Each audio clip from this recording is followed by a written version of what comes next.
No. I think he called me once in prison. 100% he called me once in prison. Are you a saver or are you a spender? I would say I'm a saver. That's a big fat lie. I nearly lied. I am a spender to Baba class. And then you have the ones who are crackheads on the internet, and then when you meet them, they're very cool. I'm not gonna say anyone's name. That's such a porn star name. It's not porn star name. It's given OnlyFans name. There we go. Maybe you should do some of that. Would you ever do OnlyFans? Hello, guys. We have Madam Joyce on, who, for me, is my internet entertainer, the person who I love the most. And every time I see your clips, they fill me with joy. Yeah. And I just love seeing your face. So thank you for coming on today. Thank you for having me. And can I just say, your house is phenomenal. Thanks, babe. Your house is beautiful. It's my adult house. That's what I was saying before. Like, I'm grown. Yeah. So, you've got to have like the adult living room and the back living room and that kind of thing. And is my lip gloss peeling? No, it's fabulous. Okay. Your liner's popping as well. I mean, from the hair shop, it's actually an eyebrow pencil. But do you know what? Same this morning. Like, I lost my chestnut, so I put an eyebrow pencil on. I love a liner that is not black, but it's just dark brown. Close to black. Yeah. I know you get that with eyebrow pencils and chestnut. Yeah, that's the way. So I wanted to ask you about love. This is a thing that's really on my mind because I feel like obviously we see you like giving jokes and stuff. But the first question I want to ask you today is, do you believe in true love? Oh, true love. Oh, you might do. At the end of the day, this is... Right, do I believe in true love? Do you know what? I've never actually sat down to even understand what true love is. What is true love? So the reason that I asked this question, because this is the year of all the celebrity divorces, right? So a mess. Tiana Taylor and Iman, whatever his name is, they've separated. They've separated. I saw that this morning and my heart like melted because they were like the it couple, and I'm like, these lot are true love to me, and they're breaking up, right? And then who else broke up? What's that guy? Jonas' brother, and what's her name? Sophie. Oh yes. What's his name again?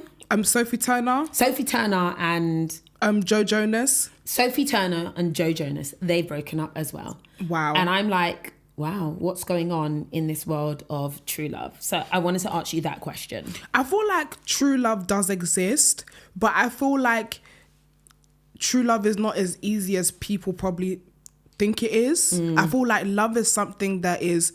You have the emotional feeling, but there's also a lot of work that goes behind loving someone because you have to love someone in their positives and their negatives. So I feel like the issue that I feel that people are having is that people are going just for the emotional aspect of love, but they fail to realize that love actually takes work. Yeah. It takes a lot of work within yourself because there's some stuff that as a human being that you might have not tolerated before marriage that now you have to be a bit more strong about. Yeah. So I think it's just like the celebrity marriages is just a mess, but I feel like it's just a glimpse of what's happening in a wider picture, that people are getting into relationships and getting into marriages without understanding how much effort it takes. And also I guess we're just in a phase where everybody would rather leave than try. Oh, that's a very profound answer. Yeah. Damn, have you been in true love then? I feel like I'm a Libra, so I'll be loving everyone every once a month. I love everyone once a month. Really? Oh my God. Do you fall hard and you're like, oh my God, I'm in love with this person? As a Libra. Okay, explain. Explain that Libra love. Libra love is after the first date, I'm calling my friend saying I'm in love with him. I'm like, sis, I'm in love with this boy. We had a fantastic first date. We have so much in common. His favorite color is red, and mine is purple, but red is part of purple when you mix it with blue. That's the first date. Then obviously after a couple of phone calls, I'm like, I want to call you all the time. I want to speak to you. I want to breathe in your nostrils. When are you coming to see me? Are you busy? Why are you busy? Life should be about me. Why is your life not about me? We've only met 3 days ago, but I feel like we should just be married right now. I just feel like we should just have kids. I'm just ready to go. Stop wasting my time. 3 days is a long time. It's enough time for you to know that I'm the love of your life, because I feel like you're the love of my life. the thing that's scary is, I know you've done that monologue. I know you've done it. And then usually what's their response to that? They just ghost me. And do you know what it is? So basically, after the 3 days, then they might do something really annoying, like give me a slow reply. And then I'm like, oh my God, he actually hates me. What the hell? I've given it my best. I've given it my all. He's just wasting my time. I don't even need this shit. I'm a boss bitch. How can he not reply to me after 1 day? And then these times, like, I'm in hospital. But why the hell are you in hospital for? God told me that I need a man that's healthy, and you're not even healthy. So I don't think you're the love of my life anymore. And then the cycle continues. Until the next one. Until the next one. Oh my gosh. Do you know, I don't know if that's just Libra. It could be a lot of females, because I know the females are falling in love real quick. But I do. Yeah. I fall in and out of love so quickly. Okay, I mean, do you know what? It's a joy. I think finding love is great, and then that little heartbreak is great, and then falling in love again. It's, chase the feeling. There's nothing wrong with it. Clearly, you've been married for a long time. Educate us, because I'm struggling. They're talking about Sierra's prayer. What about Patricia's prayer? Patricia's prayer is keep calm and carry on. Close your eyes to the streets, because I'm not going to lie, the streets look so cold, and I'm very impatient. Yeah, the streets... They're cold. The streets are cold. Yeah. Get your motherfucking thermals on. There we go. And also, you were saying something about, like, you're a bit tomboyish. I know I look glamorous, but I think I'm very tomboyish. And I think personality-wise, I'm not most men's cup of tea. I actually can agree to that, you know. Not to say you're not most men. I meant I feel like I can relate to that. Yeah, like I know that like most men aren't gonna like me when they interact. I don't with me. believe that though. I don't think you're as masculine energy as you think. I think you're very ladylike. Girl, when you see me with a man, it's fine. Honestly, for real. Do you know what my toxic trait is? Tell me. I really feel like when I'm around boys, I give friend vibes. Yeah. I give bad vibes, because it's like I realized that about myself. Like, if I'm with the boys, I'm like, yeah, so what we doing? Like, what we even saying? Like, yeah, it's 100%. Like, cool. And in my head, I'm thinking, this is why nobody fucking wants you, you cow. You don't know how to be... No, not you, cow. Be a lady. Be a lady. No, you don't know how to play the game. You need the girls who teach you how to be like, oh my God, yeah. And you got to do all of that rather than, yeah, bro, what's going on, bro? You can't do that. Yeah, of course. I'm like, no, what? And then literally they ended. Oh my God, there was a literally guy I was talking to just the other day. I met in a birthday dinner. Yeah. And I was talking to him, and by the end of it, he was like, yeah, it was good to meet you. And he's trying to spud me. And I said, bam! He was calling you bruv by the end of it. He's like, all right, cool, like, it was nice to meet you, man. And he came out to spud me. And I was like, fam, I always get it wrong. Do you know what it is? You need a new environment. You need to be a city girl in another city, where you get to be a new identity. Take your East London out, and then just be like, I'm embodying my new, hey. I need to, when I see girls doing like, I'm like, girl, it's like, you know, the baby voice, and it's like, oh my God, like, hi. It works for them though. It does. It works, Man, trust so me. Pathetic. No, it works. My friends who be acting like broken damsels will get men. Don't be too strong. You can't be that strong. Yeah, and like... That's what the sprinkle lady's been telling me, you know. Sprinkle. I need to stop being... I don't want to be a boss babe anymore. No, just be a boss babe in your head. And play the game on the outside. Damsel in distress. Yeah. Well, guys. Yeah. Oh, God, can you help me? It's not quite given. Okay. A little practice. Okay. Ask a guy for help. I'm really trying to work on it. I feel like it's my daddy issues though. But I don't think we should get into that. It's a bit strong, yeah. I mean, yeah. Let's not get to the daddy issues just now. Okay, so love is something that you get into regularly. Yes. But not the love. I haven't found the love of my life. I would love to though. I'm ready, you know. Do you know what? It just takes the one guy who loves you for all of you and your character and your personality, and he's going to sweep you off your feet.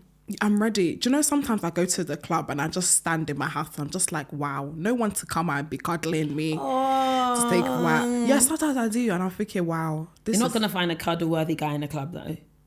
No, I mean, when you come back from the club. Oh, when you come back. Like, you know when the girls are like, oh yeah, you know when you're drunk and you come out to slut out your man. I'm like, I'm coming home to sleep. I can't relate. Can't relate, babe.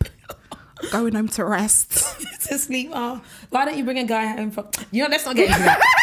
It's not that kind of podcast. I was going to get into why not bring a guy home from the club. Girl, you want to come to my hotel? We're not doing that. Baby, I'm leaving my room keys. Yeah, we're not doing that. This is on the break. Okay, it's not on late night podcast. Okay, fabulous. Love it. Flights or feelings?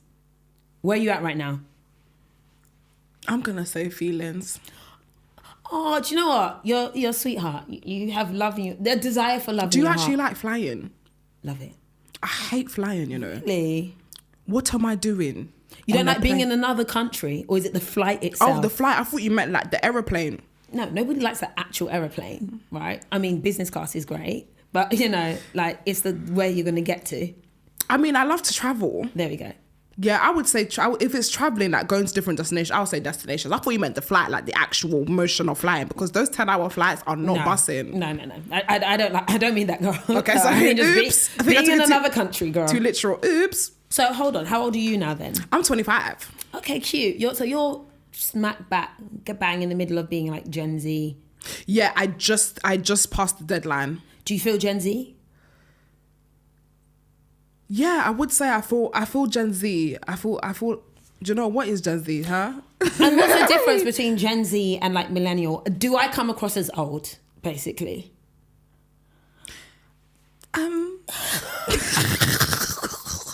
Damn, you do. You're quite mature. Oh, really? Yeah. God, like you don't listen. You listen to like opera and stuff. I do listen to classical music and jazz. That's what you don't listen to classical music. Girl, no. Oh my God! How do you know I listen to opera? Because you told me. Oh. We went out one time and you didn't know any of the songs. And you're like, I don't listen to this. I listen to gospel and opera. And I said, okay, well, her. No, ski. What? I know. Come on. I know a bit of that. Come on.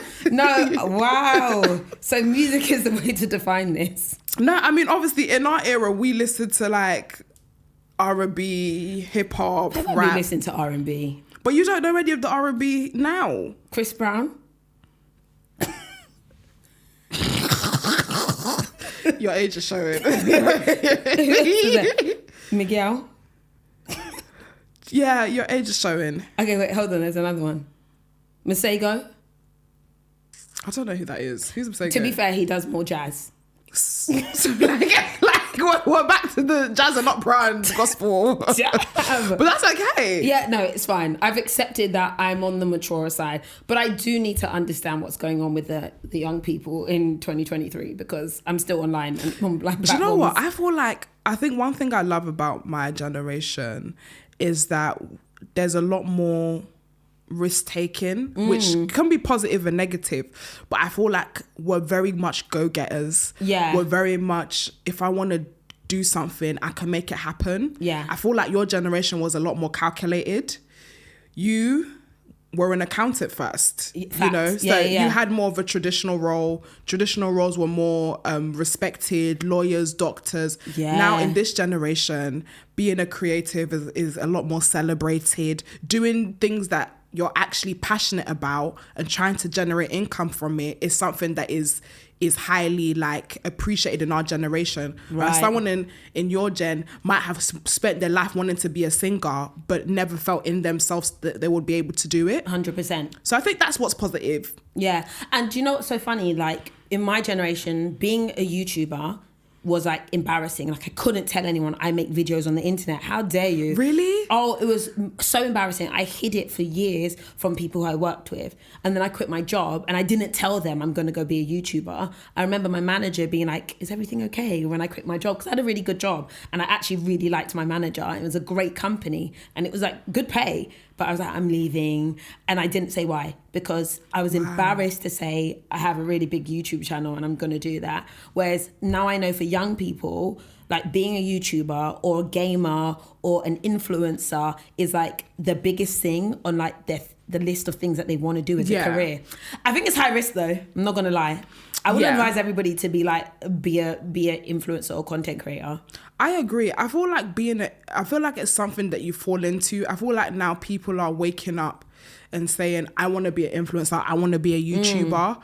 But I feel like it's before you take that step, I feel like it's something that you should be passionate about. Yeah. Like if you're passionate about like makeup and stuff, like, and you want to talk about makeup and things, I don't feel like the first thought should be like, I'm going to quit my job and be a makeup influencer, because it doesn't always work out. Yeah, for sure. It's not easy. I never thought that I would have a career doing this, like, especially so early. I just kind of wanted to have it was a passion project for me, where I just kind of wanted to create something, because I just like creating things, and I grew up from an acting background, and then it just kind of took off. So I feel like the first step to being a content creator influencer is to just do it because you love it, because you're just trying to get release creative devices, exactly, and then if it comes, great, and if it doesn't, you're still happy doing something that you enjoy on the side. And that still applies to when I started, because I was just doing it because I needed to do something outside of my boring job. I was like, I'm gonna just make videos on the internet for the other girlies that I'm watching. Oh, so what were you doing before you started your podcast? So I used to work in Northampton Borough Council. Not a council girl. Yeah, I was working in the council, and then before that I had loads of other jobs. I was a care assistant. I've worked at Tesco. I did loads of different jobs here and there, anything to pay the bills. I kind of had a bit of an identity crisis, like between like 18 and like 21, 21, 22. I had no idea what I wanted to do with my life. I went to uni for a year and then dropped out. Right, okay. What did you study when you went? Real estate management. I wanted to do property. I don't know what the hell I was thinking. I was like, you just heard there's money in property, innit? Again, like, I thought I wanted to do interior design. I was like, I would love to do interior design and put, things together, and I love aesthetics and things like that. And then I did 1 year, and then they had like an accounting module, and I said, fuck this shit, I ain't doing that. You know what's so mad? That's the opposite of me, right? Because I studied international fashion marketing because I wanted to be in fashion. Like, I wanted to be... Oh, really? And I love fashion, right? And then they had an accounting module, and I loved the accounting module, and I smashed it, and I said, I'm going to study accounting. Wow! I dropped out of my fashion course to study accounting because I just loved the numbers. I don't know why. Wow. Yeah, and I think I'm a creative, but for some reason I like how that stuff works. Like, my brain gets it. Honestly, maths and me just don't mix. Really? I hate maths so much. Girl, how are you gonna be wise with your money? See, that's why, you watch The Break and you get financial advice from a qualified accountant. Yeah. And you just say and do whatever they say you should do. Like, do you know what I mean? And that's what it is. Love it. Actually, that's a good question. Are you a saver or are you a spender? I would say I'm a saver. That's a big fat fucking lie. I nearly lied. I am a spender to bumper clot. I spend a lot of money. I do save, but I feel like I could be better. Okay. I have gotten better in my saving because I used to be very, very bad. Really? But vulnerably, I am a bit of a spender. What do you spend your money on? God. Do you know what? I really like soft life. And I feel like because I never had it, I think when you grow up and you don't grow up with money, I feel like you have certain bad money habits. And I feel like one of them was that I was too scared to buy myself things, like nice things. Or if I see like a jeans and it was like £70, I'm like, oh my God, that's so expensive. I can't do it. Yeah. But I feel like now I'm in an era where, money is not an issue.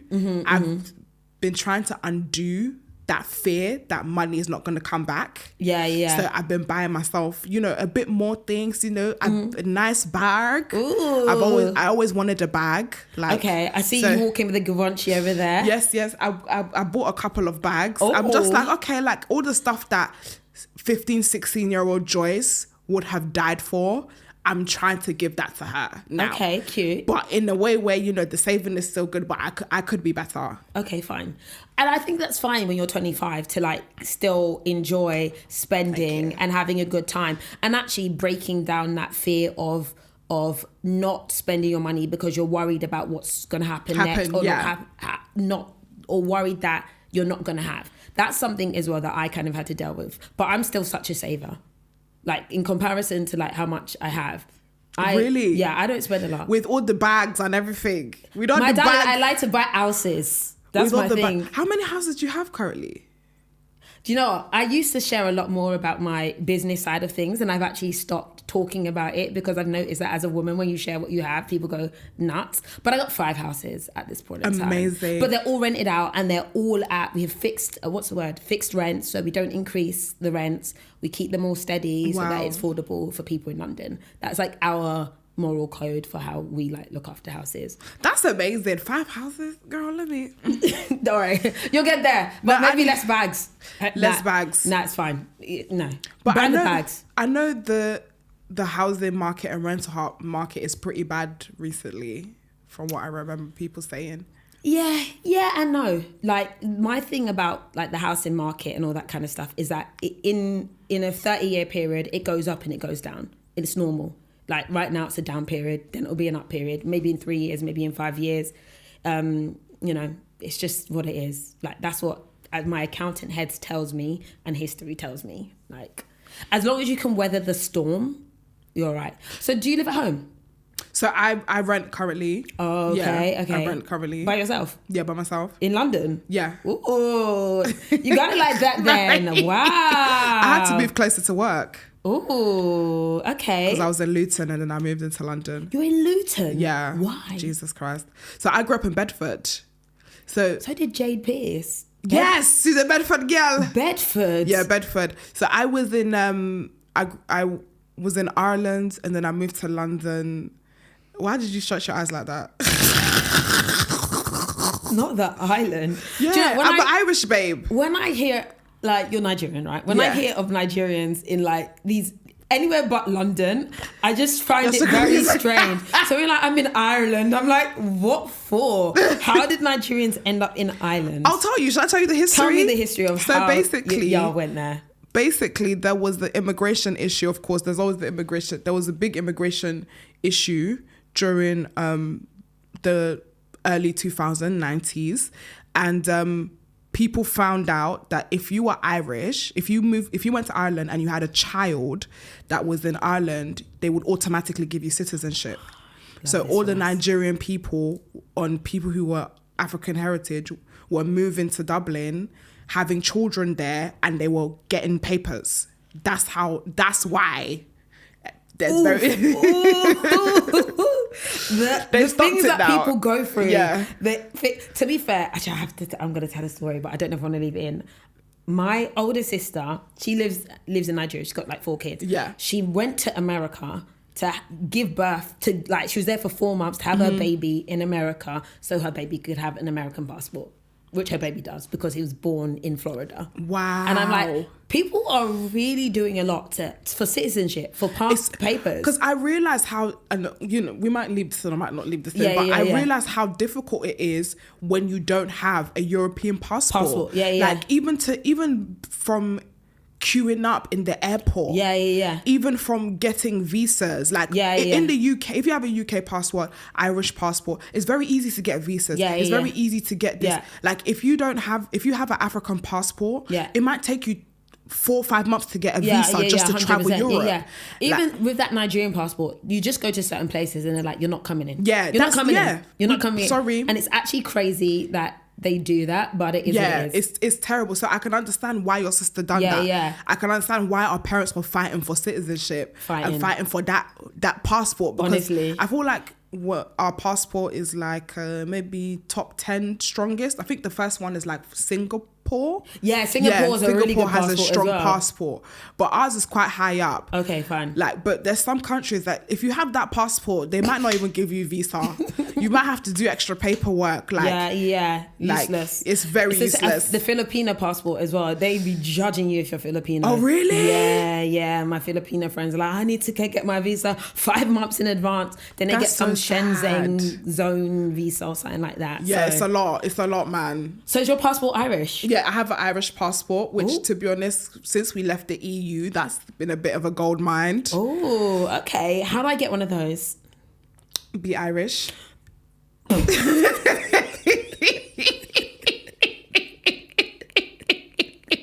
Well,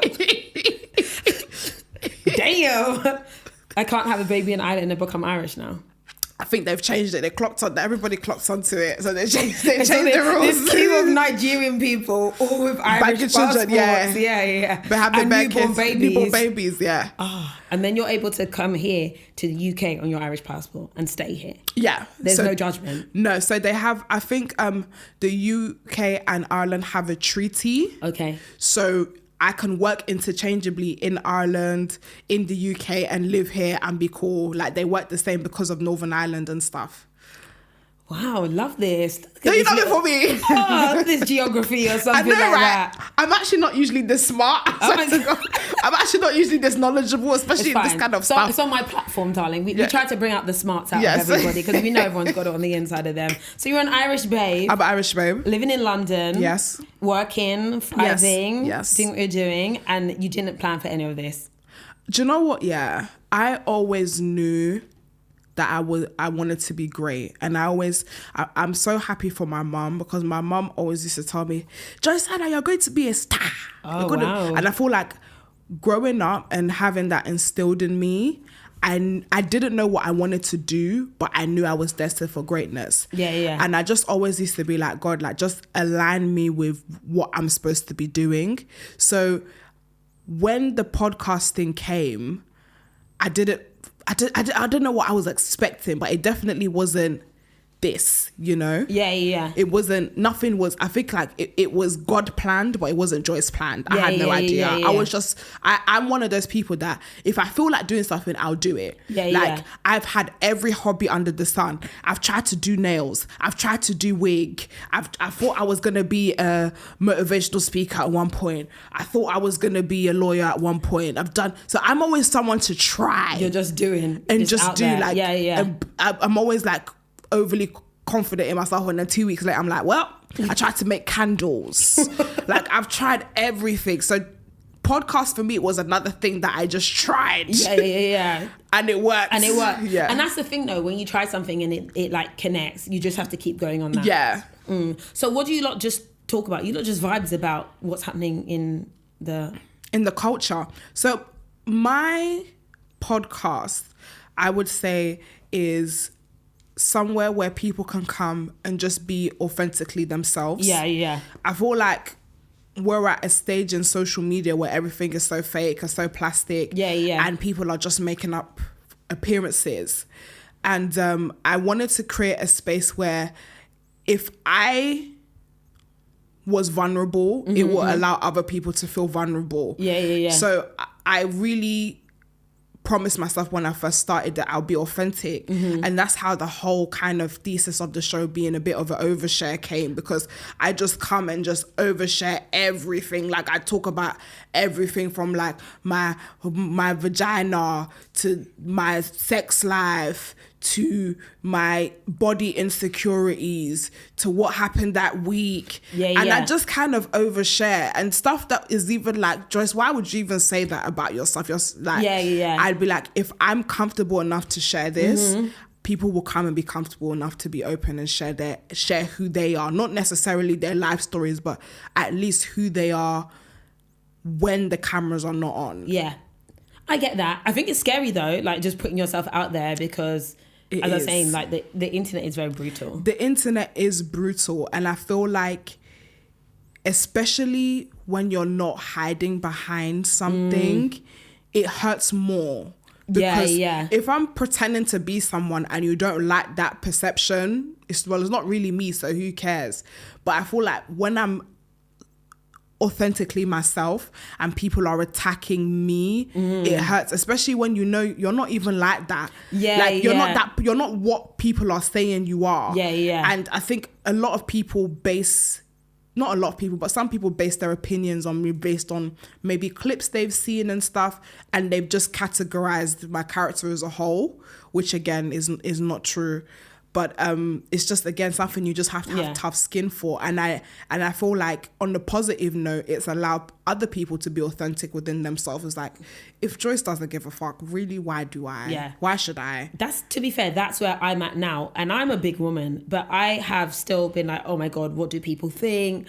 like, oh, if I say this about myself, are they going to judge me? They're judging me. I don't want to show my true self. But that's tiring. I'm not going to lie. It's very tiring to try and like keep hiding yourself when you're like in the public image on a regular basis. Because the difference between us and say like an actor, they play characters. Like we don't actually know anything about all them people who we are following. We don't know them at all. They don't put themselves out. So they don't get judged on who they are. But we are judged on like our actual personality. Yeah, agreed. But you can't really care. So what have you put out there that you're like, maybe I should have not done that? Oh, there's so many things, but my memory's so bad. There's sometimes I'll say things, and obviously because the way I've created my space is that when I sit down and do the show, it's just a chit chat. So it's like how me and you are talking. Sometimes I forget it's filmed. And then it goes to my editor and it gets posted. And then I'll meet somebody and they'll be like, oh my God, just remember when you said that this person's a fat bitch?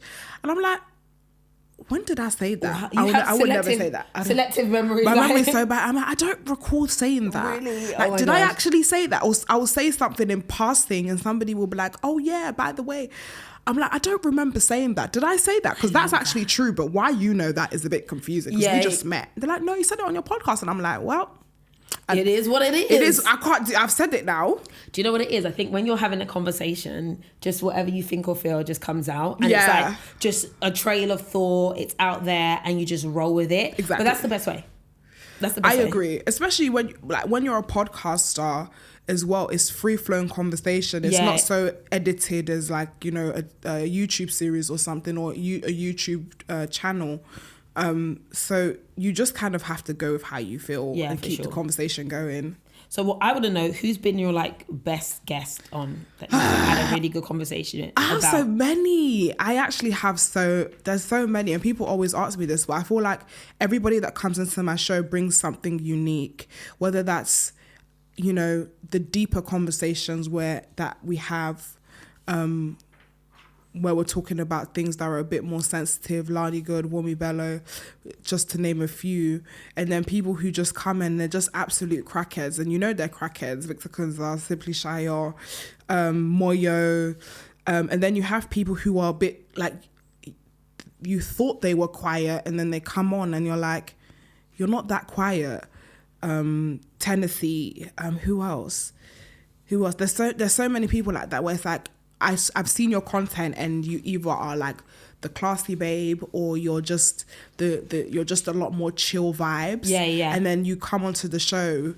Who else? Nikita's another one. And I'm just like, bruv, you lot actually are very, very lit people. Yeah. And then you have the ones who are crackheads on the internet and then when you meet them, they're very cool. I'm not going to say anyone's name. No, but I feel like I've seen that though. Like there's online people and then there's people in real life. Like different vibes, different energy. But it depends on how comfortable they feel with you sometimes. Yeah, I agree. I've had some people like that where I'm like, oh my God, you're actually a lot more boring than I wasn't expecting you to be this like dry. But maybe you're just shy. And then again, there's some people who their content is just them in their house. They don't need to speak to anybody. But like you're now in a space where you have to communicate and they might not be the best communicators. So I just take it like that and don't feel any way about it. But yeah, I've had a couple of those as well. Yeah, I feel exactly the same way. To be fair, I'm one of those people that like I can come out of my shell when I feel like it, and then other times I just don't have the energy. I just don't want to talk to you. I just don't. Not on my podcast though, but like in real life. That's me though. Yeah. That's me. But in real life, when I met you, actually, let's talk about this when we first met. I was so happy to see you because I feel like not that many people like me, like when I'm outside. I'm not gonna lie. I don't know. What? I don't know. Oh, girl, stop it. Really? That's the social anxiety talking. Really? Do you think so? 100%. Oh my gosh. Because I'm like, I come in, I'm like, oh, hey. And I want to leave. Like, your mother, the fuck? Oh, really? Do you know so many people respect you? So many people love you. Yeah. But I feel like you're not the type of... the respect is too high. You're not... I can't... Like, I'm too shy. I would be too shy to speak to you. Yeah, I feel that's what people get, but I like to be ratchet. I was talking about this. I have a persona, Patrice Briggs. That's my other character, and she's lit. And I'm like, in London, I feel like no one gives me that energy because they're like, oh, Patricia, and I'm like, no, she's outside. It's Patrice. It's Patrice Briggs. It's my character. Patricia's at home. Like, honestly, I'm gonna be outside, like shaking my ass, like doing something and like having a good time. But I feel like it's not the same when I'm out in London. Whereas when I met you, I did feel like you were like really open and warm and friendly and like ready for a good time, to be fair. Okay, so at all these events, obviously now you're outside, you're seeing people, it's giving industry vibes. Do you want to walk around like a superstar? Like, no, and I'll be vulnerable. I've realized that I've been struggling with social anxiety. Right. And I think when you're someone who's confident, and even me, I didn't realize I suffered with social anxiety because the usual interpretation of social anxiety is that it's someone that doesn't know how to approach people in social events, who doesn't know how to like talk to people, who's reserved, who avoids situations. I think the way mine manifests is that I am okay with going into social events, but when I'm in the room, I feel like everybody hates me, or like people are talking about me, or like if I say something, I'll go home and I'll think about, oh my God, you said that thing, and because you said that thing, I saw the girl's eye go funny, and that means she hates you. And I think it's something that I've recently discovered about myself that I'm trying to work on. So go ahead. Did you have it before you started social? Yes. Oh, okay, and I didn't realize. Honestly, I've been going through this since maybe I was about 17, 18. Okay, fine. Yeah. So years and years of paranoia, of not being able to trust people, thinking people are out to get me, thinking there's no way people can love me genuinely, they must want something from me, those kind of thoughts in my head. And it wasn't until like it gets to the point where sometimes I'll react based off those thoughts. When you say react, so do like, you mean like say something to not someone? say something. So like, let's just say like we're at an event, and I might think, oh my God, Patricia doesn't like me because I said something and her nostril flared. Yeah. I would not, even though I like you, I wouldn't I wouldn't approach you, or I wouldn't like catch up with you or try to create a friendship with you because I feel like you don't like me because my mind has told me you don't like me. Yeah. Though that is how severe that it has gotten. Yeah. It's just it's anxiety and like the stories your mind is telling you, like internal chatter. That's what they call it. Internal chatter, like really, really bad anxiety. And it's something I never knew. It's something that I never knew I dealt with because everyone's like, how could you have anxiety? You're so confident when you 100%. Go up to people, you talk to people. Yeah. But it's not necessarily my issue of conversating with people. It's more the eternal conversations that I have with myself during and after that. Yeah. So I'm really, and I think being in the industry has exacerbated it a lot. And I'm really, really trying to work on it. So have you tried therapy? Yes, so I have started cognitive behavioral therapy. Yes, honey, it's okay. We all be doing it. Yes. BetterHelp / Patricia Bright, I think. I don't know, something like that. Do you know what's so funny? Doing therapy, it's essential. Do you know what's so funny? Everyone in the industry, it's like therapy is like coffee. It's like a Starbucks coffee. It's just such an aesthetic to go to therapy. Not when you're crying and there's snot coming out of your nose and the conversation is deep. The amount of times I've spoken to someone and just like, oh my God, I've just got my therapy session right now. It's just like, you lot are so fucking cool. Like, you're like, it's given like, oh my God, I look after myself. Like, I literally spoke to my friend yesterday and I called him. He's like, oh my God, I'll call you back. I'm just literally about to go into my therapy session. I was just like, okay. But allow doing it for aesthetics. Some of us need it because we're going to break Obviously, it's down. aesthetics, but it's cool. I think it's cool. I think it's cool the fact that people are a lot more open to saying that they're going to therapy. Like, it's just a thing. Like it's just a thing. Oh my God, yeah, I'm just going to my therapy session. Do you know what it is though? I think like people used to like have like church, or they have a pastor, or they have, you know, an imam, or they have like their family or someone to talk to, like, and they're conversating, or they had friendship groups where we're literally talking. But I think because people have that less, like, they actually need therapy. People need to release how they feel to somebody. It doesn't even need to be a trained therapist. It could be a cat or something. They just need someone to like have those conversations with. And I think people are more aware of it because they're lonely. No? Yeah, I feel like we are, the problem is for me, and it's something that I've realised about myself, I feel like we are in an age where singleness is glorified. And when I mean singleness, I don't mean in dating, I mean in like individuality. You can do this on your own, you got this, independent. But throughout time, humans are made to be collaborative 100%. and are made to be around people. I feel like a lot of the reasons for loneliness is because of this thing, and I've dealt with it as well, where we've been conditioned and told that life would be better if you just do it by yourself, or life would be just fuck everybody, you don't need anyone, nobody's got you, you could do it on your own. And sometimes you need the right people to bear that weight. 100%. So as much as therapy is amazing, I feel like I had to really undo that mindset where it's like, I don't need anybody. Nobody got you like you got you, because it's really wrong. Yeah, like, it's very wrong, and it's very dangerous. It's very wrong and it's very dangerous. But again, it's just a lot of unlearning. I feel like sometimes we get hurt by people and we get burnt by people. So then we're afraid to, we use that as a coping mechanism to be like, well, somebody's hurt me, so I know that I won't hurt myself. But I feel like anything that is operated from a place of fear is very unhealthy. So if you're fearful of being around people because you're scared of being hurt, I think that's just something that needs to be healed. So you've literally just said exactly, I have a life coach.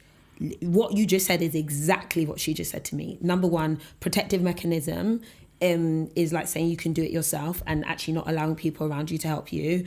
And two, that being based on fear as well. And that doesn't help to operate out of fear. You said the exact same words, and I pay her £600 a session. So I just got that for free. Maybe I should be a life coach. But I found a lot of people in this space feel like that. I feel like that, which is why I need releases. Like, I like go out, no cameras, no phones.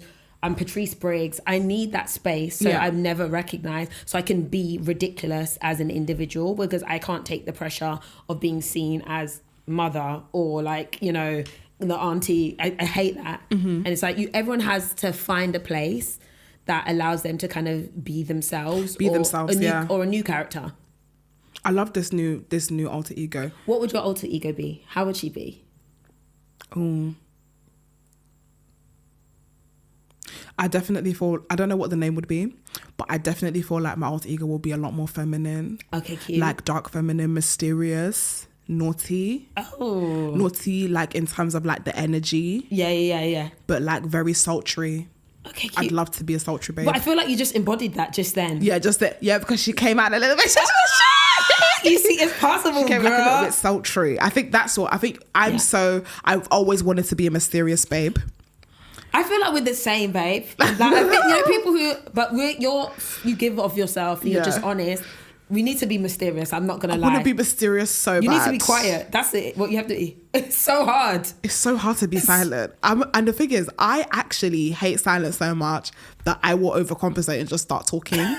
Like, it's one of my, like, I feel a duty to fill silent spaces when it gets awkward.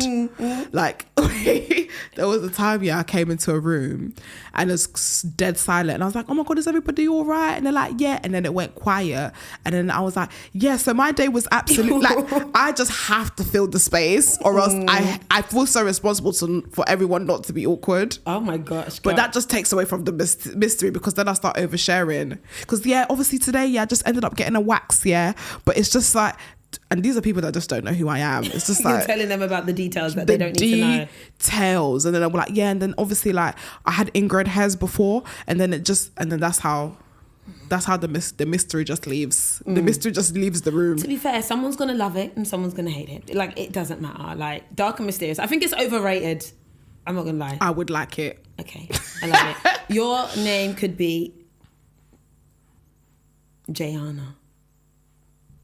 Your does. J, like J. I think it's J. I think J is mysterious. Oh, J. Just J. Just J. Like, what does J-Lyn. the J mean? J-Lyn. If I had a name, like, you know how you have a first name and a surname? I think first name should be J. Ooh. Then surname needs to be something. Gotcha. J True. J Salva. I don't know why it sounds like salivating or something like that. J Rose. That was it. That was it, right? Oh my gosh. I think at the end of this episode, people need to think about creating their personas and embodying that. J I want you to Rose. look in the mirror when you get home, be like, hey, J Rose. That's such a porn star name. It's like, no, it's not porn star name. It's given OnlyFans name. There we go. Maybe you should do some of that. Would you ever do OnlyFans? I have no judgment. I'm not gonna lie. If desperate times, I would do it. Yeah. What? Like, I'm not against it. Not feet pics. Oh, 100% I'll do feet pics, but my feet aren't nice enough to be seen by people. Yeah, but I don't think people just like toes. 100% if I could make money doing it. Yeah, why not? I don't think I could do only. Actually, there are girls who are making $1 million a month. You're telling me you wouldn't do OnlyFans for $1 million a month? Yeah, but what's out? Like, is it just tits? Is it the full pussy? I mean, it's the art of seduction. So maybe you don't show anything. Yeah, you I just think if it's ambiguous, entice. if it's ambiguous, I'd do it. Like, if it's like, these are my breasts, but it's not like, it's like. I think the more you play like hide and seek with it, the more money you make. I agree. Don't be busting it wide open. I think that you don't need to do that. And actually you make more by being sultry and dark. And mysterious. And Jay, what's her name? J Rose. J Rose. J Rose isn't going to be like flaps. Yeah, flaps. J Rose wouldn't do that. J Rose would be like, I need 3,000 and maybe you'll see a side cheek. I did say I wanted to be a dominatrix at one point. I think you'd be a great dominatrix. I think I'd be such a thick dominatrix. I think you'd be great at it. First of all, I love leather. Well, she says with the leather trousers on. I love leather. Rubbing the thigh. Yes. Okay, love it. And then I think, like, I would tell, like, walk on the floor. Not walk on the floor. Crawl on the floor. You're scaring me. You're scaring me because you're doing it so well. Like, yes, ma'am. Straight away. Oh, wow. I heard what you said. I will listen. Oh my goodness. I'm ready. Okay, I will do it. I think one time in my life, I'd give it a go. I feel like, again, Gen Z vibes are, you've got a plethora of career options. Like being a dominatrix and an OnlyFans option is an option. Yes. It's an option. For the both of us. What? At my age? Why not? You're not that old. Yeah, I know. Well, but no, I'm too skinny to be a dominatrix. You're not. There's not enough meat to dominate, to be fair. I promise you are not too slim. And you're slim, but you're not that slim.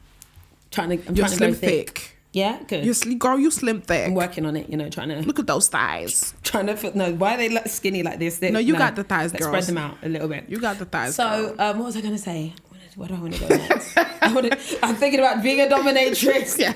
I'm thinking about you saying crawl, daddy. Yeah, crawl on the floor. I'm like, oh, wow. Like, yeah. Let's talk about money. Because actually, one of the things I do like to talk about on this podcast is money, right? Mm-hmm. Like, number one, what's in your wallet right now?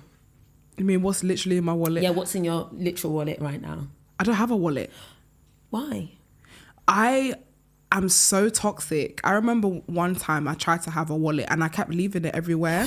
With all your cards and everything. With all my cards and everything. Like, and after I ran back to go and forget it about 3 times, I said, wallet is not me. Like, when I was younger, like, my mom didn't give me a purse. Like, I didn't have a purse to carry stuff around. Like, so what, did you just put things in your pocket? Yeah, I'd have my card, my lip gloss, and I'd just pop it in my bag. Like, I'd just throw it in my bag.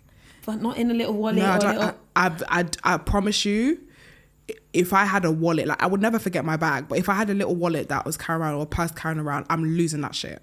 So you 100%. Just put everything in your bag? I throw everything in my bag. Like, when money was a thing, like physical money, I just throw it in my bag. Okay, love that for you. I know, okay, then so here's toxic. the question: what's in your bag then? First of all, that used to be a YouTube video. What's in my bag? People no. Yeah, used to just be like, what's in your bag? Like, I don't even have a card in my bag because my card's on my phone. Apple Pay. Listen, Apple Pay is of the devil. Go ahead. Yeah, explain. I feel like Apple Pay makes somebody believe that the money is someone else's. And never ending. Never ending, somebody else's. Like, it's just so easy to use. It's just beep, beep. Like, you don't have to think about it. And by the time you look at your statement, it's just like, when did I spend all this money in a day? Yeah. Like, it's very, very like tap, tap, tap, tap, tap. I actually feel like whenever I leave my house, it's going to be £150. Like, just leaving the house is money being spent. I'm telling you. I would rather just stay at home because I know that once I'm outside, the Apple Pay will just keep going and I'll spend more than I have ever planned. Literally, even like Apple Pay now is being attached to like online stores. So you don't even need to leave your house anymore to use it. Like, gosh, yeah. Because before, I think that the kind of science of it, like when you have to put your card details in, it's a lot more thought process. You're looking at the card, you're right. It's literally PIN like code, literally like 2 buttons and a little like wink to the face activation thing, and that's Bob's your uncle. The money's kapooch. What do you think that you spend the most money on? Oh God, I would say food. I spend so much money on food. I love food. Same. I really love food, and not just like food. I love experiences to do with food. So I love going to restaurants. I love trying new things. I love going on TikTok and seeing people's reviews and then go in there. I love you go to the places that people review. Yeah, like if people review stuff, I'll be like, oh my God, I need to try this place out, and then I'll just go. Like to just try out the food, try out the cuisine. I love it. Sometimes I could do it by myself. I go by myself, yeah. Just for the experience? Just for the experience. Wow. Just walking up in there with your Apple Pay, like, with my Apple Pay. Can I have a table, please? Yes, right. And then try the menu. Wow. Right. And then make sure I find somewhere, excuse me, have you got a table next to a charger, please? So that I can have a phone charged and I'll be eating the food. Like, it's a real experience. It's lifestyle. This is giving soft life. Oh my gosh. It sounds great. I love it. Very, very expensive. Yeah. The thing about food, that's the same as me though. Food is an emotional thing though. Like, it's about how you feel. You're not eating to fill a hole because you're hungry. You're eating to feel something, right? Mm-hmm. It's not good. I just love food. So like I told you, because I grew up sadly with no food routine, as we spoke about earlier, I don't eat structurally, which to be honest, I didn't know that people actually done that. Like my manager Jess, she knows what time is time to eat. So 12 o'clock is lunchtime. Lunchtime, yeah. 8 o'clock is dinner time. Yeah. And there's tea time as well. That's at 4. Well, if you like it at 4 o'clock, that's a Caucasian thing though. Yeah, there's structurally tea. I have never run like that in my life. So I eat when I feel hungry. Really? What about breakfast, lunch? Yeah, tea, you have dinner? it, but in terms of time, like some people every day have a meal at 9 a.m. or 10 a.m. or whenever. Yeah. Whenever I feel hungry is when I'm eating breakfast. Even if it was 3 o'clock in the afternoon? I would have had 2 meals before that. Do you know what I mean? I'm not like for example, like my manager, if for example at 11:30 or 11 o'clock she's hungry, she'll wait till the 12 o'clock. Yeah. I wouldn't do that. I'm eating at 11 o'clock. Okay, food routine though. I didn't realise that was a thing. It's a thing. But it sounds like a good idea for it to be a thing. Because it's subconscious. Now it's the thing where subconscious, you won't even notice that you probably eat around the same time every day. Yeah, more or less. Yeah. I don't. But you're listening to your body's needs and that's okay. But it's dangerous because a lot of times it's emotional. That's where it goes there. Because sometimes like when you feel hungry is when you eat, but are you actually hungry? Because when you actually thought about it, you only ate 2 hours ago. So are you hungry? Are you bored? Or are you just thirsty? Like that kind of stuff. I've become a lot more self-aware recently. Oh, I love this. I'm learning. You've been like developing and all that it's stuff. It's growth. It's giving growth. I love that. But to be fair, when you book a restaurant, you're being intentional about it. It's not you just, I'm feeling emotional. It's like, I'm going to this restaurant that I saw on TikTok. Yeah. I'm going to go and eat there. I'm going to find a charger. And I'm going to enjoy a lovely beverage and a 3-course meal. Yeah, basically. So that's fine. That's intentional. It's not just happening out of nowhere. I feel less impulsive. Thank you. Yeah, I love that. And then what I was going to talk about, I wanted to keep, besides food, what else would you say you spend your money on? I spend a lot on I would say my appearance. And that's become more recent, as of recent, because of the job that we have to do. Like, I spend a lot of money, you know, getting my hair done, getting new clothes. Like, my toxic trait recently is that, like, I only wear clothes once. Like, if I wear clothes and I take a picture in it, I'm not wearing it again, which is very, very terrible. Cost per wear. How much did you spend on it? And how many times are you wearing it? You need to wear it 4 times to get your cost per wear out of it. I can wear a clothes once, I'd never look back. Yeah. It's really bad. Like, even designer clothes.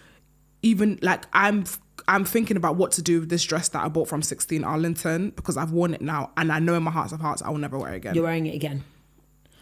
I'm making you wear it again. Going out and you're wearing it again. It's not a dress. That's the thing. It's not a dress that you could just wear because it's a gown. Unless you have like a charity event or something. You want to? Okay, fine. I'll do it just so you can wear that dress. Yeah.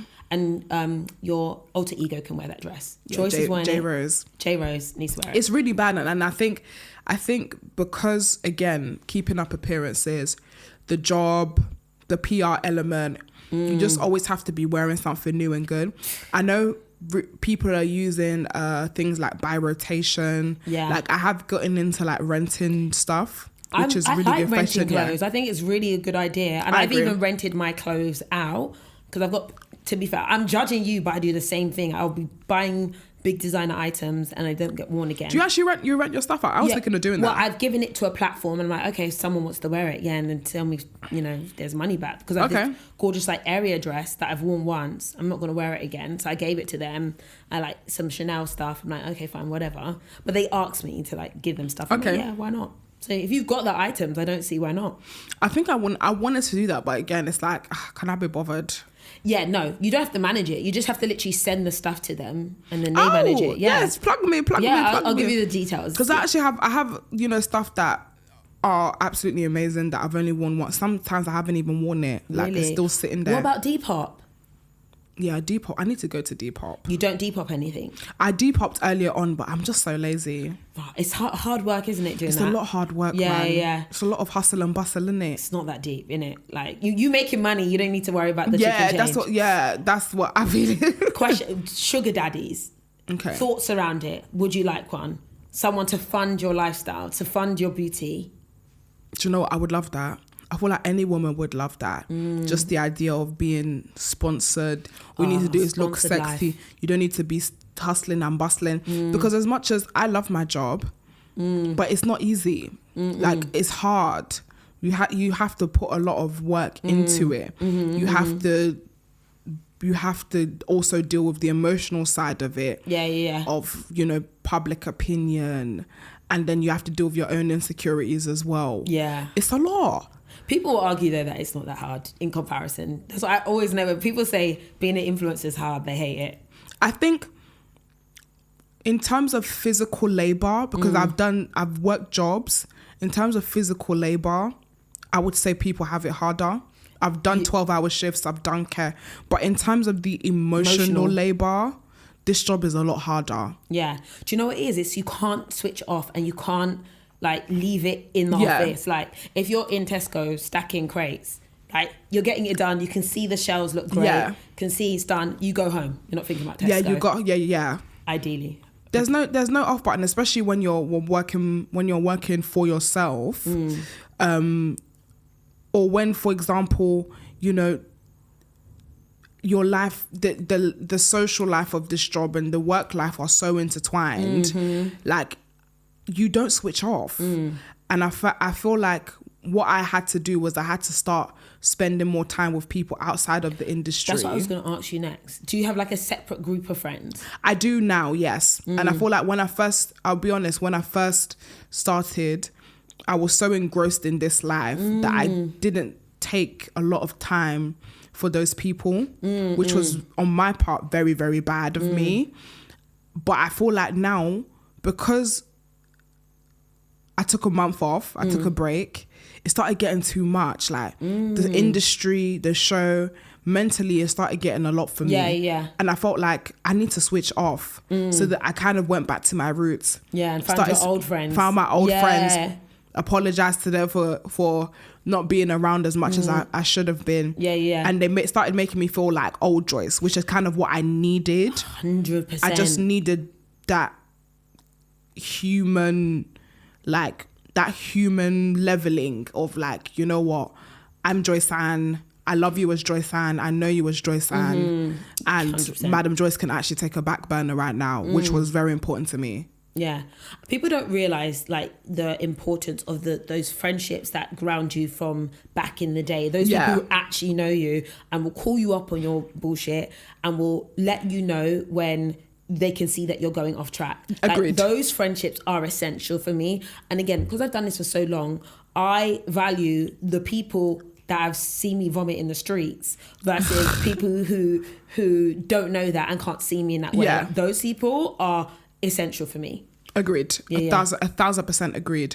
And again, like I feel like you do need some time away from this space. It gets overwhelming. It gets a lot. And especially like I said, I was dealing with social anxiety and I wanted to be around people that I was sure loved me for me. That were there for me outside of everything that I'm doing, outside of the name, outside of, you know, being a public figure.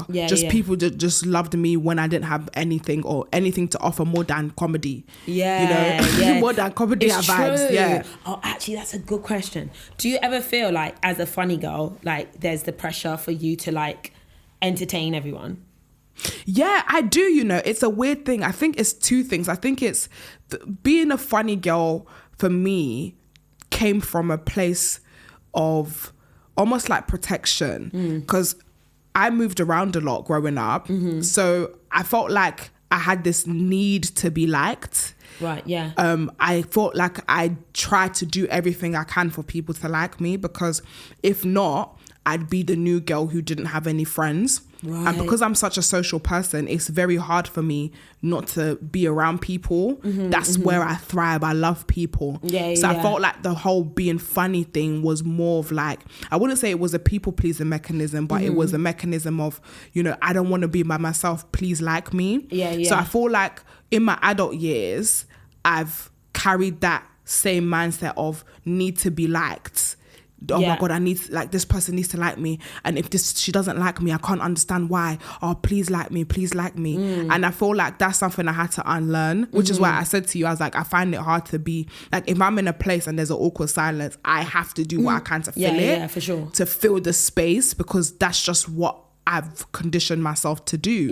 Or like if I meet someone, it's almost like when I first started, when every time I met someone, it's almost like I was trying to sell myself to them. Like, oh my God, yeah, my name is Joyce. Oh my God, And I'm not always like that, but I kind of felt like when I met person, I'm like, this is the first interaction. I need to sell myself and be as funny and energetic as possible. And now I think because I'm in a place where I guess I'm in a lot more secure friendships and I'm a bit more secure in myself, I don't feel like I need to do that anymore. I mean, it's still there and I still have those moments. You do that as well. Though. Like, I'm similar in the way that I'm actually naturally very like a lot, and I think I could be overbearing if people meet me. So I stop myself from being too lovable, because I'm like, oh my gosh, hey, let's be your friends, and then fuck you over, and it's happened too many times in the industry, and that's why I don't talk to people in the industry anymore. Oh wow, you've done? Oh hell yeah.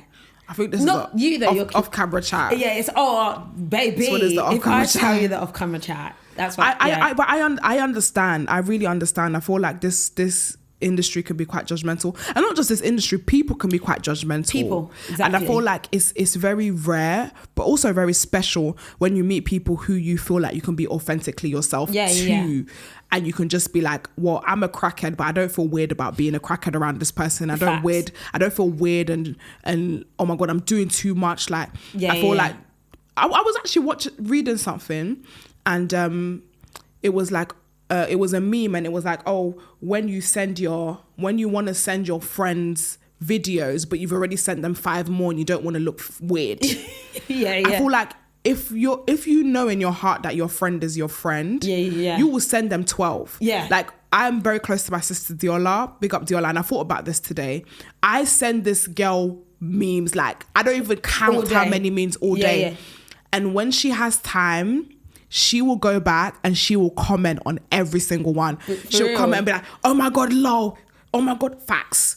Then the next one, oh my God, this is so you. Next, lol. Next one, oh my God, this is mum. Next, like she will go through every single one. Yeah, I love that. And that's just a little love language. It's not something, it's not big. It's not a car. Do you know what I mean? But to me, it's just that I'm secure in our friendship. And obviously that's my sister, but I'm secure in my friendship to know that I can be myself. I can send 15 memes and not feel weird. About it. Or embarrassed. Or like, am I doing too much? Or question yourself. And you need a friend like that. And I feel like those are the most beautiful friendships anyways. I even like the fact that I can send stuff and they're not going to say anything to me. They're not going to respond. But I know in their head they're thinking Patricia. Like I don't always need a response to them. I just need to release. And then when they see them, when I see them, they'll be like, Pat, that thing that you sent me. Like, I don't need a response, to be fair. I'm just releasing to you. And as long as I feel comfortable to release to you, then that's agreed. A great you know, thing. There's some people like you would send that video to and start thinking about it. You'll be like, oh my God, like, are they going to find it funny if they watched it before? Like, or you've sent it to them and you're about to send them another one and you're like, oh, but they didn't reply to the first one. So why am I going to send them another one? Maybe I'm annoying them and stuff. But those friends that you can send 10 messages and not feel and not bat an eyelid are the best. I like the greatest people. That's the one. I send music as well. I send songs. Do you send songs? Yeah. No, I haven't reached that level of friendship with anyone yet. That's cool. Really? Like the lyrics in the song are like, I need you to hear this lyric to the song or the title of the song or something like Just no. Maybe it's my millennial. Yeah, that's a millennial. That's definitely a millennial thing. We used to make mixtapes for each other. Oh, really? Do you know what? Someone's actually made a mixtape for me and it was Trey Songz. Trey Songz made the mixtape. No, Trey Songz. Oh God, no, I don't. I was about to say I wish I was. No, I don't. No, we don't like Trey Songz anymore. He's disgusting. Yeah, the mixtape was Trey Songz music back in the day. Who made you that now mixtape? I think about it, it was a girl, but I don't think it meant anything. Girl. No, because we loved Trey Songz back in the day. True. Trey Songz was... He was too sexy, He was like... The lyrics were... This right here's a penny dropper. Whoa, oh. Whoa, Are you... Trey Songz was the daddy back in the day. Do you know what, though? Some of those lyrics, you shouldn't have known what those lyrics are. I promise you, she gave me that mixtape and I was in year 8.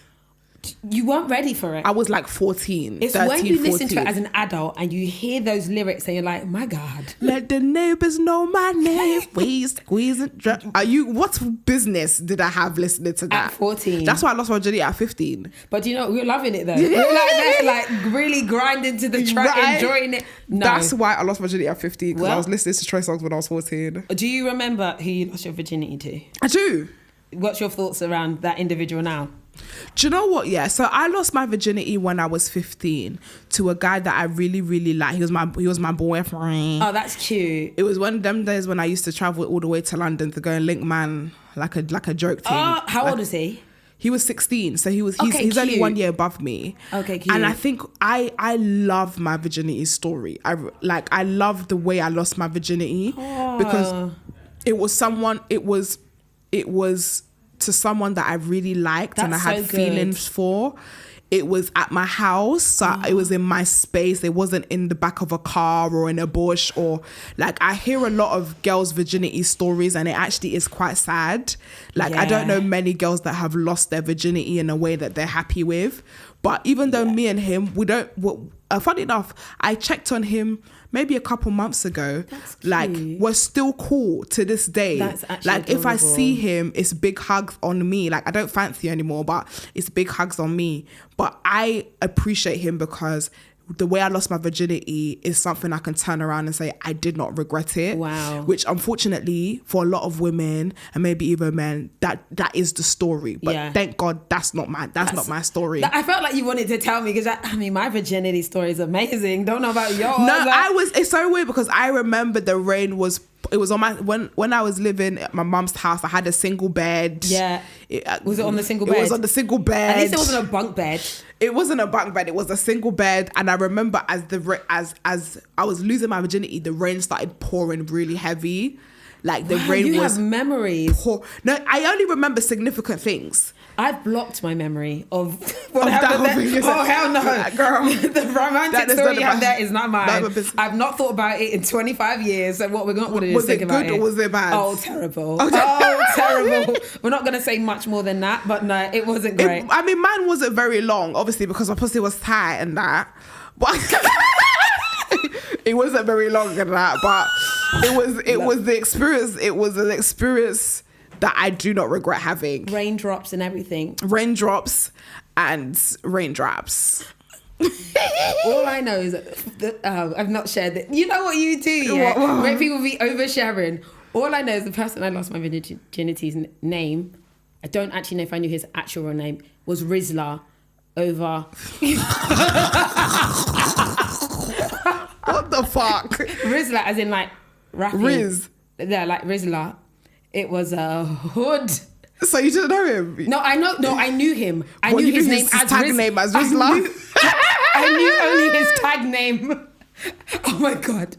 And this is, again, she's a refined character. Oh she's my not God, for the that's the streets hood nigga. anymore. But his tag name was Rizla. Was that the type of guys that you used to like when you were growing up, like hood boys? I can't share this. Obviously, you're married to a gentleman now, but before everybody had a hood boy phase. Everybody had a hood boy phase. Hood and attempted murderer phase. In prison. I was gonna say drug dealer, but Dealer. But And attempted murderer.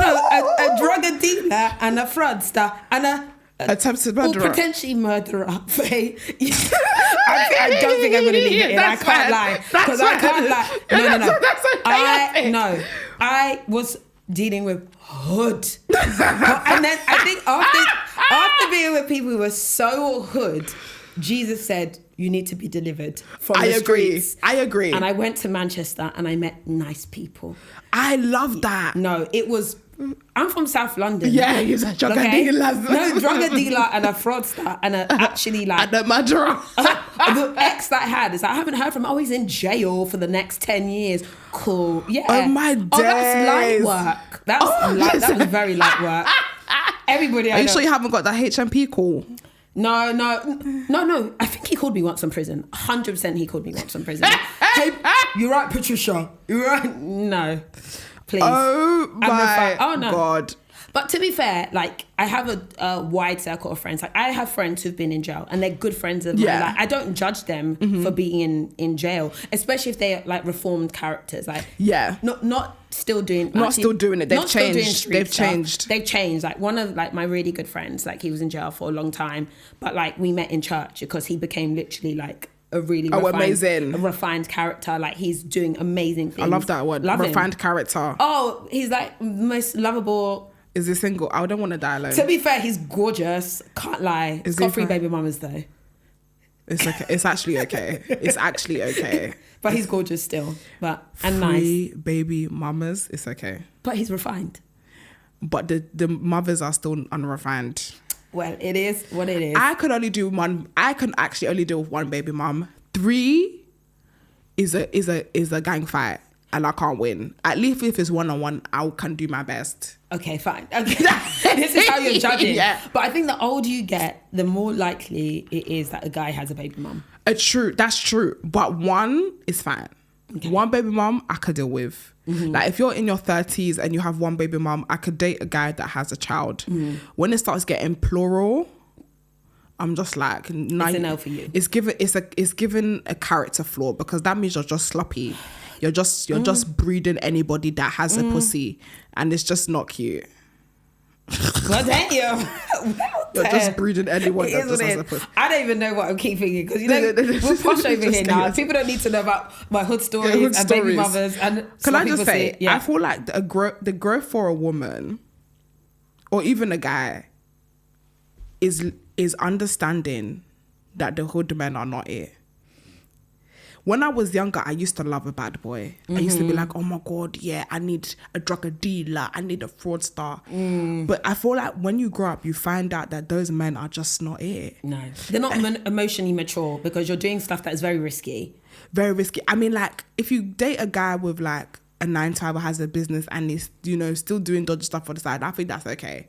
But what I think that's okay. Do what you need to do. We are hustler, baby. But if it's like my job is to be a drug, anyway, sorry, I'm going on the whole right now. No, go on. Let's do it. If like your job is to be full-time drug dealer, full-time fraudster, I feel like when you're 40. Young and you're 40, when you're young, that stuff is cute. It's like, oh my God, risque, woo, like living life on the edge, like purr. But when you're older, I think like you crave more stability. Yeah. And you want somebody that will come home at night and your heart won't be beating where they are if they're not away, if they're away for more than 1 hour. Yeah. Like, ooh. I think that is growth. It's giving Top Boy energy. Actually, when I watch Top Boy and I see Deshane and Sully at their big age. Have you watched Top Boy? Yes. At their big age, still doing this. I'm like, uncles, stop. Nothing to show for it. Nothing. There's no the investment. Same mistake, the same drama. The stress is stressing. You're running. And that's how the story ends. No house, no investments. You have nothing to show for years and years of drug dealing. It's even embarrassing. You're still wearing a hoodie. Let it go. But can I just say, Kano was looking so handsome this season. You know what? Listen, Kano was my teen crush. Really? You don't know about Kano in his rap days. What? You don't know Kano was a rapper? Young. Yeah, I do know he's... What was the rhythm? It was something rhythm. You know, it was always something rhythm. He had one rhythm that he was on. I knew that rhythm lyric for lyric. Kano, when he came up, he was that guy. Damn. He's so handsome. I never saw it in the last seasons, but this season in particular, I don't know whether he's been going to the gym. Cute. He's got curly eyelashes as well. I don't know what it is. And my mum has this thing about men with big eyes. I don't know what. Because his eyes are big as well. It's just like, why are you looking into my soul? Like, Kano, shout out. Why are you looking into my soul? He sees this clip. Yeah. Wow. Okay, love that. What did you think about the Top Boy season, this season, the last one? I thought it was good. I found it a bit frustrating just watching them do what they're doing. But that means it's good TV. That's good TV. It's good TV. I was irritated by them. I haven't watched the end of the last episode. Okay, I won't ruin it for you, but I feel like when TV is good when you're shouting at the characters. You're pissed. Yeah, you're pissed. When you're angry, like, why are you doing that, Deshane? Yeah. Like, no, I've been like pissed. they can hear you. Yeah. And I cried big tears when Lauren's sisters died, when her died in the bath. This is a spoiler alert, but wow. I think what I loved about this season, what I really loved about this season was that because it was the last season, I think they used this season to really touch on situations that were in our community that might not necessarily be highlighted at a time. Police brutality was one of them. They touched on immigration. They touched on postpartum depression.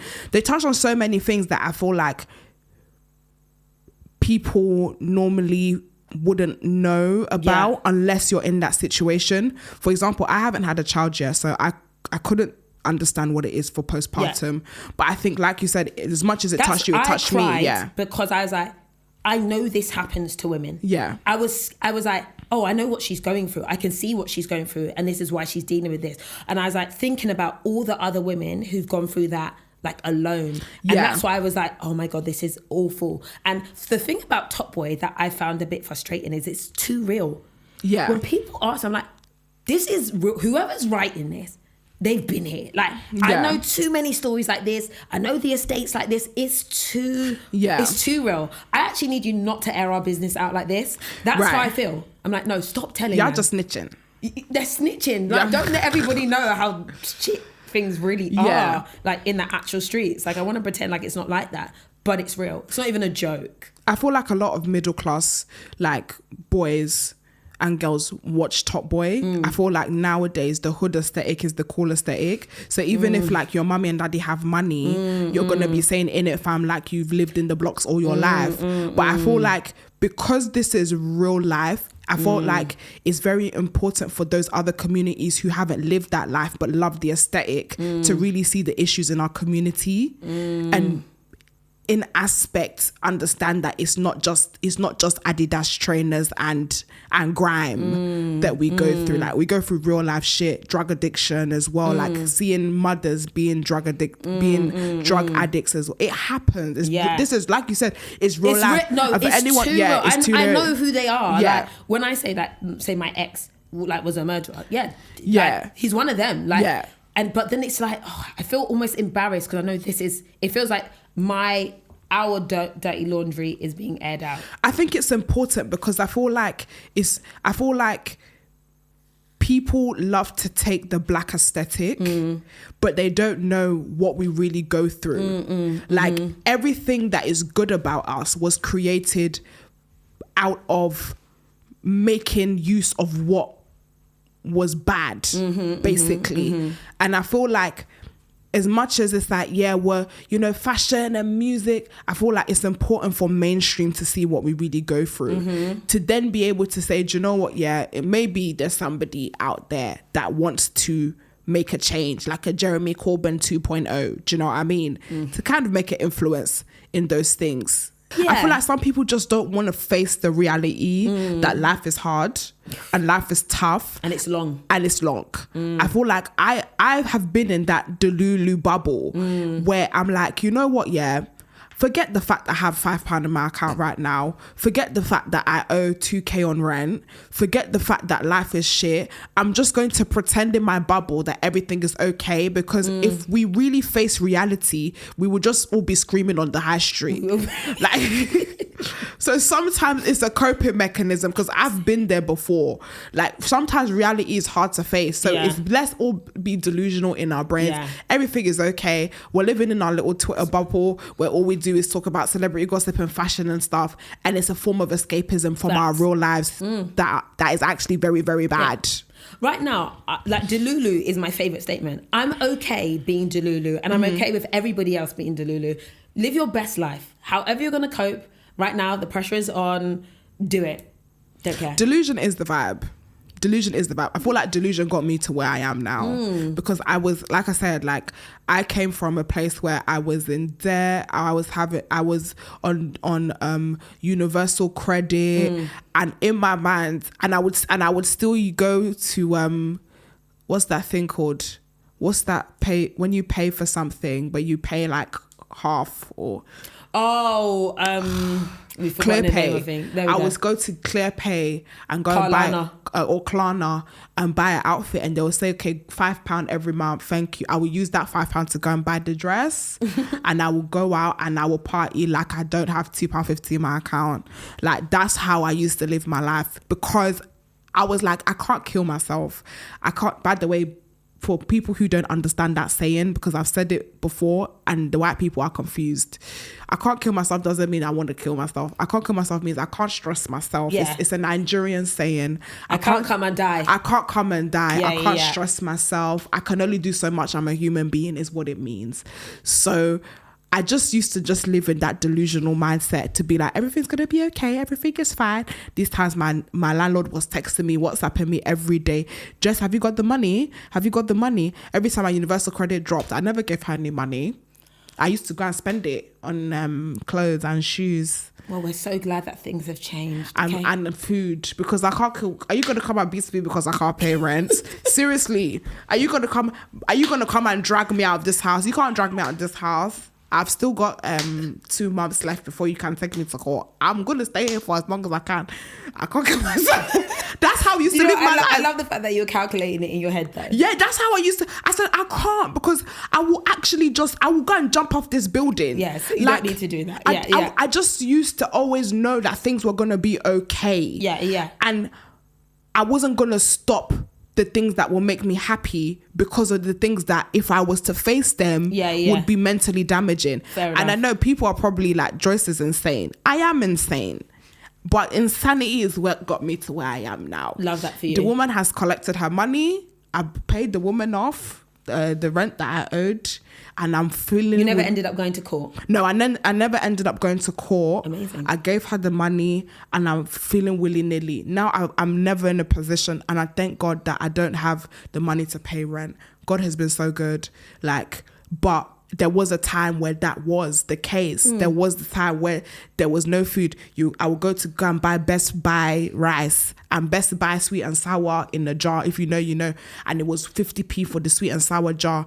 No meats. You would just go and put the rice. No, I never used to buy rice. There's always rice at home. True. In all said and done, there's always rice at home. Yeah. You go and boil rice. You'll put the Best Buy sweet and sour and you eat it like that. No meats, no nothing. Just rice and sauce. Just rice and fucking sauce. That's how tasty. it didn't bang, but it's something that needed to at least the Indomie. I couldn't afford Indomie. Wow. Because that jar will bang. You have like 2 or 3. You know, you can make 2 or 3 things out of it. Do you know what I mean? Like that was the life that I came from and I experienced. So yeah, so delusion is the motherfucking vibe. Yeah. So even if you're in a situation where life doesn't look so good, it's best to just trick and fool yourself that life is going absolutely fine, and it will just manifest that way, because that's what I did. Yeah. Well, I love that. I feel like we can end on that. Like, be Delulu for a season. Try and pay your rent if you can. And things will work out. It's the accountant. Just try and pay your rent if you can. If you can. Like, work, have a conversation. Okay, me being the accountant, the good one. Yeah. Have a conversation with your landlord. Try and work out a payment plan. All right? No, but that's what I did. But also be Delulu. I did. I set up a payment plan. I tried to set up a payment plan with them, and I was paying maybe £50 of the... But they wanted me out of the house, and I had nowhere to go. Don't leave. Don't leave. Don't leave. Don't leave. Yeah. I don't know who needs to hear this, but don't leave. Don't leave. Yeah. Don't leave. I talk to your council. And make sure they get legal evictions. Legal evictions, and talk to your council. Listen, they're not allowed to throw you out willy-nilly. They have to wait 3 months, and they have to take you to court and give you this section thing. Anyway, it's not that. Section 21. Section 20. Oh, yeah, they can't give a section. They have to give you a fucking section 21 before they can kick you out, and they still have to take you to court. So stay your ass over there. Okay, well, Delulu era for everyone. Thank you, Joyce, for coming on. We really appreciate it. I feel like this conversation was a gist. It was a gist. Love it for us. We really went in there. Thank you. Where can everyone find you? So I am on a podcast called Cocktails and Takeaways, hosted by moi. We are coming back in September, so if this is not already out, it's going to be out, and I'm very, very excited. Also, social medias, Madam Joyce, Instagram, and then Madam X Joyce on all other platforms, and Madam Joyce on TikTok as well. So check it out. Thank you. Thank you, Queen. I appreciate you. Thank you.